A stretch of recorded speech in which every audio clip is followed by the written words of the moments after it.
Z novo skladbo Boemi v oddaji Radioaktivno, Simon je na telefonski liniji. Lep pozdrav. Živijo, lep pozdrav vsem poslušalkam in poslušalcem Radia Prlek. Simon, je Moja dežela napoved novega albuma? V tem trenutku ne. Zaenkrat delamo še vedno po sistemu vrži ven takoj, kar narediš. Se pravi, mislim, da je to že četrti po vrsti single, ki ni na nobeni plošči. Se pravi, nove komade izdajamo takoj, ko jih posnamemo in tega recepta se držimo. Ko se jih bo pa nabrali dovolj, pa mogoče takrat bomo razmišljali o tem, da bi jih skupaj zapakirali v eno celoto pa dali na album. Moja dežela je nova skladba, ki ste sedaj poslali med poslušalcem. Tako, ja. Najnovejši izdelek Boemov. Mogoče na nek način se vračamo v koreninam, glede na to, da smo dali kar precej godal spet zraven in glede na to, da je skupina Boem iz svoje preteklosti znana kot neka taka simfo-rock glasba. Po drugi strani smo pa naredili prvič v karieri, verjetno, kar se besedila tiče, zelo direktno skladbo, brez nekih metafor, nekih globokih sporočil, ampak je tako brez okolišenja, enostavno smo naredili en tak poklon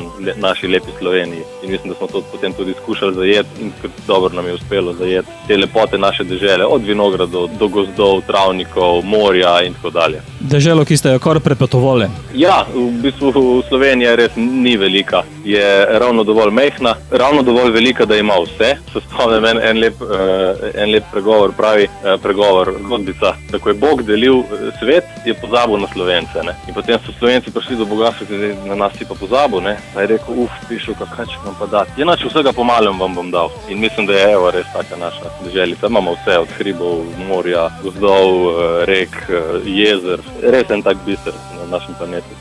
To smo skušali zajeti in to smo skušali potem v naši skladbi opevati. Zdaj upam, da nam je uspelo. In to se vidi potem tudi v videospotu, ki ste ga snemali na 14 lokacijah. Ja, mislim, da je bilo res kar 14 lokacij in še to smo se omejili, ker smo se omejili na en dan, en snemalni dan, več ni šlo, zaradi financ, zaradi organizacije in tako naprej. In smo v bistvu od Ljubljane do Kopra nekako skušali ob avtocesti čim bližje, da smo se v enem dnevu speljali poiskati čim več lokacij in nam je uspelo v roku približno 10 ur 14 lokacij obdelati. In ste na vseh lokacijah zaplesali enak ples oziroma enako koreografijo? Ja, vedno enako. 2 tejka smo naredili oziroma 2 poskusa. Na začetku sicer malo več, da smo se naučili koreografije, ker moram poudariti, da mi res plesalci nismo.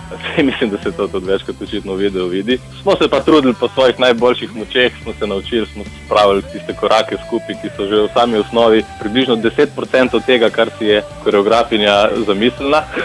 Tako da, vsakič znova smo ponovili ta ples. Mislim, da potem na zadnje, ko smo bili v Kopru, nam je šlo najboljši in da se na posnetku vidi, da smo bili tam najbolj sproščeni. Kako vse skupaj izgleda, poslušalci lahko vidijo na YouTubeu. Midva bova sedaj skladbo poslala tudi v eter, zato beseda je tvoja. Ja, dragi poslušalke, dragi poslušalci Radia Prlek, vabljeni k poslušanju najnovejše skladbe skupine Boem, Moja dežela.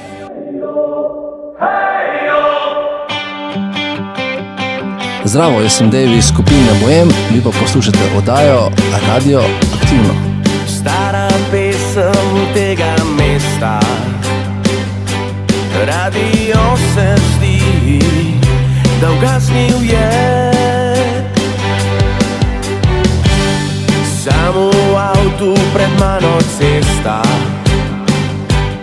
in občutek, ki vabi me.